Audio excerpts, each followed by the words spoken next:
হয়েছে, সাময়িক কষ্ট হয়েছে, যা হয়েছে।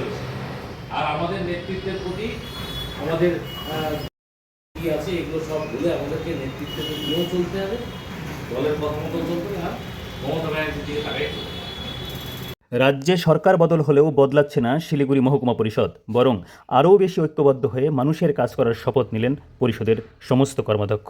মঙ্গলবার সভাধিপতির ঘরেই চলল ক্লাস। শুধু তাই নয়, যুক্তরাষ্ট্রীয় কাঠামোতে যেহেতু এই সংস্থাগুলি চলে, তাই আর্থিক সহযোগিতার জন্য বিগত দিনের মতো নতুন রাজ্য সরকারের কাছেও দরবার করার সিদ্ধান্ত নিয়েছেন সকলে।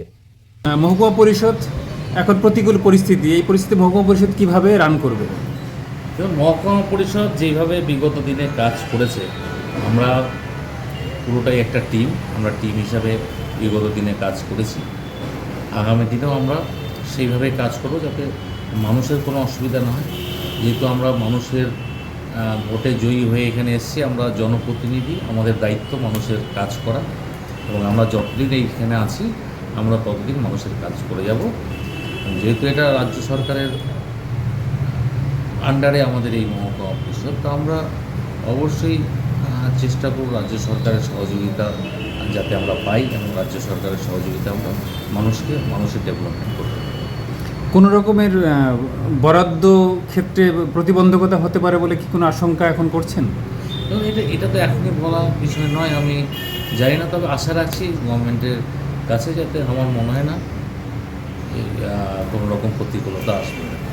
তো আপনারা বড় সাপোর্ট পেতেন উত্তরবঙ্গ উন্নয়ন দপ্তর থেকে, এসজেডিএ থেকে, তো এই সমস্ত জায়গাগুলোতে এখন নতুন মন্ত্রী, তাদের সঙ্গে কি দেখা করার কোনো পরিকল্পনা রয়েছে? আমরা যেই কোনো কাজই আমরা মহকুমা পরিষদের যা অ্যালটমেন্ট বা যা ফান্ড, তাতে কিন্তু সার্বিকভাবে উন্নয়ন সম্ভব নয়। বিগত দিনে আমরা যেটা করেছি, বিভিন্ন দপ্তরগুলোতে গিয়ে তাদের মন্ত্রীদের সঙ্গে দেখা করে আমরা কিন্তু এক্সট্রা ফান্ড যেগুলো নিয়ে আসতাম, সেই এনবিডিডি হোক, এসজেডিএ হোক, অন্য উন্নয়ন পর্ষদ হোক, আমাদের আদিবাসী উন্নয়ন দপ্তর হোক, বা আমাদের ব্যাকওয়ার্ড ক্লাস ডিপার্টমেন্ট হোক, আমরা বিভিন্ন জায়গার থেকে কিন্তু প্রচুর সহযোগিতা পেয়েছি। এবং যার ফলে কিন্তু আমরা দেখবেন, এর আগেও আমরা বলেছি যে আমরা যেই কাজ করতে পেরেছি বিগত বোর্ডগুলো সেই কাজ সেভাবে করতে পারিনি, আমার মনে হয় না, এবং তার তথ্য আমাদের কাছে আছে। তো আমরা আবার নিশ্চিতভাবে আমাদের টোটাল বোর্ড আমরা প্রত্যেকেই আমরা যাব, এবং এখানে বিরোধী দল নেতাও আছে অজয় রাও, তো ওনার সাথে আলোচনা করে আগামী দিনগুলোতে যাতে ওনাদের যারা মিনিস্টার হবেন, যারা এইসব ডিপার্টমেন্টে থাকবেন, যারা মহকুমা পরিষদের উন্নয়নে কাজ করবেন, তাদের সাথে অবশ্যই আমরা সবাইকে দেখা করেছি।